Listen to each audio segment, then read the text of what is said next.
Muito boa tarde a todas. Eu reparei que sim, eu por acaso de manhã estava noutro painel e não pude estar presente, com muita pena minha, mas reparei que sim. Enquanto estou aqui a fazer um compasso de espera, vou-me apresentando. O meu nome é Sandra Tavares, eu venho da Universidade Católica Portuguesa, sou docente universitária e tenho dedicado a minha atenção, não só, mas também a questões de direitos fundamentais, também direitos fundamentais no feminino. Não obstante, e para ser completamente honesta, não estou aqui apenas como cientista do direito, mas também como ativista, porque os direitos fundamentais fazem-se não com torres de papel, mas com realidades. E eu faço parte da APMJ, Associação Portuguesa de Mulheres Juristas, e faço parte do MDM, Movimento Democrático de Mulheres, e é também isso que, partindo do direito e dos direitos fundamentais, me faz chegar às questões do feminino. A minha abordagem vai ser uma abordagem a nível da conceptualização, da tal torre de livros que temos, e principalmente porque a torre de livros conseguimos apreender com alguma facilidade, se assim o pretendermos, mas fazer uma abordagem da prática, como é que funciona ou não a questão dos direitos fundamentais no feminino. A minha abordagem vai ser exploratória porque é algo que eu começo a trabalhar, portanto, exploratória, isto é uma constatação subjetiva, é algo que eu começo a explorar e em relação ao qual tento construir teoria, vai ser contextualizada e nesse sentido não vou ter uma abordagem global, como pelos vistos houve de manhã, mas especificamente local, apontando alguns exemplos portugueses que demonstram como é que a prática está, ou não está, e provocatória. Provocatória porque exatamente porque parece que isto é um tema que não precisa de ser tratado, porque é óbvio, num Estado como o português, em que a igualdade existe, está na lei, o problema é ver como é que funciona. E, portanto, nesse sentido eu estou a ser provocatória porque uma visão mais positiva diria isto é um não problema. E é um não problema porquê? Porque vamos ao artigo 13º da Constituição e diz que há o princípio da igualdade e que ninguém pode ser discriminado, nomeadamente em função do sexo, e, portanto, isto à partida resolve tudo, a Constituição é a lei soberana. Ora bem, a minha questão de investigação, e eu vou voltar a esta questão várias vezes no PowerPoint, porque é mesmo isto que eu quero tratar, será que afinal isto é um direito adquirido, a igualdade em todos os setores da vida, ou é uma conquista que tem que se impor? E agora, fazendo uma pequena abordagem a nível de normativos fundamentais, designadamente internacionais, e que vai ser necessariamente rápida, mas muito com enfoque europeu, porque se calhar é o que será mais diferente do vosso conhecimento. De facto, a Carta dos Direitos Fundamentais da União Europeia diz que todas as pessoas são iguais, portanto, se todas as pessoas são iguais, obviamente as mulheres também são iguais aos homens, mas depois o artigo 21 vem concretamente falar da não discriminação. Portanto, mais do que dizer que somos iguais, é dizer que é proibido discriminar, nomeadamente em função do sexo. Perfeito, útil, fantástico. E o artigo 23 vai ao pormenor e fala, e tem um artigo exatamente sobre a igualdade entre homens e mulheres, e aqui, curiosamente, podemos fazer aqui críticas acerca da conceptualização algo liberal, capitalista, mas não é esse o intuito, a igualdade é no trabalho. Portanto, nós aqui somos vistos como trabalhadores ou trabalhadoras e não como um ser integral, mas isso transcenderia o objetivo desta apresentação. E, curiosamente, também depois fala ali do sexo subrepresentado, que é uma questão conceptual já muito século XXI, ou seja, para ser completamente igual, já nem se fala de homens e mulheres, mas do sexo subrepresentado, seja ele qual for. Indo um bocadinho mais à frente, agora passando para a Convenção Europeia, outra sede também europeia, mas já não da União Europeia, também obviamente fala da proibição da discriminação designadamente em função do sexo, e isto podia continuar aqui pela tarde, não faltam normativos internacionais de grande prestígio internacional que focam muito esta ideia. Queria passar agora para o nível micro.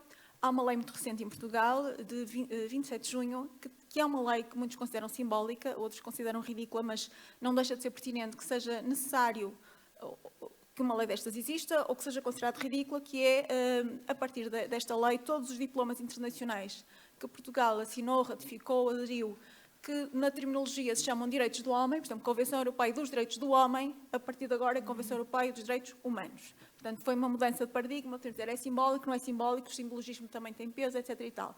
Vou-vos dar um exemplo muito particular. A semana passada estava numa reunião dedicada a um público feminino e a pessoa que estava a falar era uma mulher e de repente diz, não tinha nada a ver com direito, de repente diz, porque nós estamos aqui também para reforçar os direitos do homem, ou para consciencializar as pessoas para os direitos do homem. E eu, lá está, APMJ, MDM, não consegui calar, desculpe, direitos do homem, então não estou aqui a fazer nada, porque eu não sou homem, direitos humanos. e a pessoa em causa olhou para mim com um ar assim quase risível, coitada. Isto, enfim, é tudo a mesma coisa, o que lhe deu. Portanto, às vezes é um bocadinho, eu sei que é símbolo, mas o símbolo vale, não é? E aquela pessoa, eu não me senti ridicularizada, porque já tenho um grande estofo nestas coisas, mas poder-me ter sentido ridicularizada porque foi essa a percepção que me quiseram criar. Está aqui a perturbar a reunião para dizer uma coisa destas, completamente idiota. Claro que é direitos do homem, nem que sejam não sei quantas mulheres a falar de não sei quantas mulheres para não sei quantas mulheres. Toda a gente sabe que é direitos do homem e há de ser sempre assim. Como também uma colega minha, já agora jurista, disse, mas sempre foi direitos do homem, porque é que vamos mudar agora? Isto tem algum jeito. Portanto, às vezes estas coisas estão tão intrínsecas em nós que são difíceis de desentranhar. E, portanto, será que isto é um direito adquirido ou algo que se tem que impor? Eu vou fazer um passo atrás. Eu sei que estou para um público maioritariamente ou esmagadoramente ou completamente internacional, não obstante, e também se calhar interessa. Vou fazer um passo atrás. Constituição Portuguesa de 33, não, está aqui pelo menos um exemplo, uma companheira lusa. A Constituição Portuguesa de 33 parece que foi há muito tempo, não temos que nos preocupar. Infelizmente, em Portugal, parece que temos que nos preocupar. Há, assim, umas ideias de retorno ao passado. E, curiosamente, em 33, a mulher era vista como alguém que... Eu nem sequer conseguia encontrar isto numa formulação mais simpática, o que se calhar é bom, porque quer dizer que isto é mesmo passado, ou devia ser. Quer dizer que há uma igualdade, designadamente algumas ressalvas, quanto à mulher, nas suas diferenças resultantes da sua natureza e do bem da família. Portanto, somos todos iguais, mas as mulheres, pela sua natureza e pelo bem da família, são infraordenadas à sua natureza, coitadas, e ao bem da família, seja lá isso que for. Vá lá, esta Constituição em 71 foi alterada e já não dizia à mulher, já dizia que não pode haver privilégio ou privilégio em função do sexo. Portanto, já é uma linguagem mais arejada, salvo, quanto ao sexo, as diferenças de tratamento justificadas pela natureza. Vá lá, já não é o bem da família, é a natureza, seja o que for, já não é mulher, já é o sexo, mas pronto. Há aqui um entono, digamos, diferenciador à partida. E, portanto, passando agora, tendo feito esta resenha muito conceptual, passando a exemplos práticos, e vou tentar ser pontual porque o tempo assim o exige, vou dar alguns exemplos de direito penal, direito de trabalho e de participação política. Aqui é especialmente interessante ter companheiras não portuguesas, porque se calhar os exemplos que eu vou dar poderiam parecer muito corriqueiros, ou poderão parecer muito corriqueiros a quem conhece a realidade portuguesa, mas violência de género, toda a gente entende, direito penal, quem comete crimes é punido, etc. e tal. Casos recentes portugueses. Crime sexual. A mulher foi violada. Não foi propriamente violada. Sofreu um abuso sexual porque houve um ambiente de sedução mútua. Isto é um acórdão recente. Portanto, uma mulher que está num ambiente de discoteca, boate, é alcoolizada e depois aquele que a alcooliza viola. O tribunal considera que não é violação, é um mero abuso sexual porque a pessoa até foi conivente. Tiveram ali ao longo da noite a trocar olhares, etc. e tal. Violência doméstica, um homem conluia-se, este caso é um bocadinho caricato até, um homem conluia-se com o ex-amante da ex-mulher e juntos dão uma tareia à ex-mulher e ex-amante. Claro, foram punidos, mas o crime não era assim tão grave. Porquê? Porque até já a Bíblia e o Alcorão, enfim, perante uma mulher adúltera, enfim, temos que compreender que, enfim, tal e coisa. Portanto, estamos em Portugal, século XXI, os direitos estão lá, todos sabemos dizer, podemos ir à Convenção Europeia, à União Europeia, à Carta Europeia, e podemos estar aqui a falar de uma sucessão de normativos de alta craveira e depois é isto que acontece na prática judiciária. Legislação laboral. Aqui não digo os dados, mas com base em dados estatísticos analisados, claro que o acesso às funções é diferenciado em função dos sexos, claro que o acesso aos cargos de topo também e a progressão na carreira é obviamente diferenciada em desfavor das mulheres. Portanto, isto são dados estatísticos para lá de qualquer igualdade que esteja previamente especificada na lei. Tutela de parentalidade em Portugal é perfeitamente igualitária, tirando ali um período inicial que corresponde, digamos, à recuperação fisiológica da mãe. Nós nem sequer temos direitos de maternidade e de paternidade, temos de parentalidade, tal o cariz igualitário, só que depois na prática constata-se em termos estatísticos que quem beneficia dos apoios sociais por ter usufruído desses direitos são esmagadoramente as mulheres. E também se constata que durante a gravidez, o apoio à família, o exercício dos direitos de parentalidade, há muitos despedimentos ilícitos ou de legalidade duvidosa e podemos dizer que o empregador é muito democrático, tanto despede de homens como despede de mulheres, despede aquele que esteja a exercer os direitos de parentalidade e aí há uma igualização para baixo. Quem exerce direitos de parentalidade digamos, é degradado a alguém que pode ser eventualmente afastado do ambiente laboral. Vou dar 2 exemplos muito paradigmáticos portugueses. Um muito recente, o caso de Cristina Tavares, do ano passado e deste ano, é um caso ongoing quase. Esta senhora trabalhava numa corticeira e começou a ser objeto de, primeiro, um despedimento por aparente...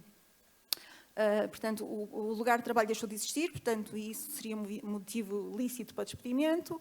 Ela invocou que o motivo era ilícito e o tribunal readmitiu-a. A senhora foi colocada a trabalhar, a fazer trabalhos perfeitamente desnecessários, queixou-se de assédio moral, foi novamente despedida, porque, entretanto, veio para a comunicação queixar-se da situação em que estava, coisas como ir ao quarto de banho de diferentes colegas e a porta não fechar, coisas assim tão terra a terra no Portugal do século XXI, que depois veio-se queixar e teve o apoio dos sindicatos e depois foi despedida porque estava a pôr em causa o nome da empresa. Pronto. E foi novamente readmitida, a empresa já sofreu algumas contraordenações e, portanto, aparentemente a situação estará pacificada, mas o que é que está por trás disto tudo? É que esta senhora tinha um filho com uma patologia, com um distúrbio do espectro do autismo. E, portanto, como faltava, porque era mãe, não interessava, tinha que se arranjar uma desculpa para afastar a senhora. Outro caso, já com alguns anos, e que na altura foi bastante chocante e foi logo afastado, isto não é propriamente jurídico, é mais jornalístico, porque nunca chegou a ser jurídico, foi a questão dos testes de amamentação. Em Portugal, as mulheres que amamentam têm direito a uma dispensa horária, ou seja, trabalham menos para poderem amamentar. Coloca-se a questão, será que algumas mulheres não exageram e não usam esse direito fraudulentamente? Se calhar sim, se calhar não. Se calhar há mecanismos para o controlar. Houve um hospital, que não é insignificante, é um hospital no Porto, o Hospital Santo António, o Hospital Central do Porto, que decidiu, consta, claro, isto depois nunca se conseguiu descortinar, consta que as mulheres tinham que ir ao médico de trabalho e apalpar as mamas para ver se o leite saía ou não. Porque isto seria um modo óbvio de descobrir se elas estavam a mentir ou não. E isto surgiu assim na comunicação social, claro que foi abafado, foi dito que era mentira e tal, mas aparentemente não seria, digamos, uma efabulação de alguma mulher mal intencionada, porque houve vários testemunhos nesse sentido. Passando agora à participação política, temos uma lei de paridade muito recente que foi aplicada pela primeira vez nas eleições do início deste mês, que diz que nas listas eleitorais, portanto, nas candidaturas com lista, tem que haver 40% de representação de cada sexo e, além disso, não pode haver mais de 2 elementos do mesmo sexo a cada passo da lista. Portanto, não podem estar os homens todos no início e as mulheres todas no fim, ou vice-versa. Como é que isto está a funcionar? Confesso que ainda não há dados finais das eleições para o Parlamento, porque ainda estão hoje a ser apurados os votos do estrangeiro, mas estive a ver, e agora perdi-me, estive a ver à hora do almoço presidido, hoje foi indicada na comunicação social a composição provável do próximo governo e títulos das parangonas de jornais. Governo mais paritário que o anterior, as ministras deixaram de ser 5 e vão passar a ser 8, e outro título, 42% dos ministros são mulheres. Vá lá, 42% da composição ministerial são mulheres. Portanto, isto é apresentado na comunicação social como uma grande vantagem. Eu, sinceramente, estou mais preocupada com as políticas que estas mulheres e os homens executem do que propriamente o facto de serem mulheres. Mas, de facto, digamos, até a nível do mainstream da comunicação, esta ideia de que já há mais mulheres, portanto, isto é um bem em si mesmo. Pelo menos o mal não deve ser.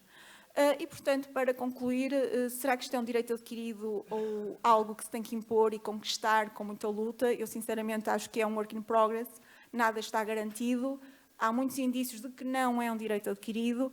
Isto é exatamente a linha de investigação que eu me proponho apresentar e aprofundar, e desde já lanço um repto, se alguém se quiser lançar juntamente comigo nesta investigação, a tal criação de redes de que falou. Portanto, como eu comecei por dizer, isto é algo que eu começo a explorar e, portanto, se alguém se quiser juntar a mim, eu agradeço, e agradeço também a atenção que dispensaram a esta minha apresentação.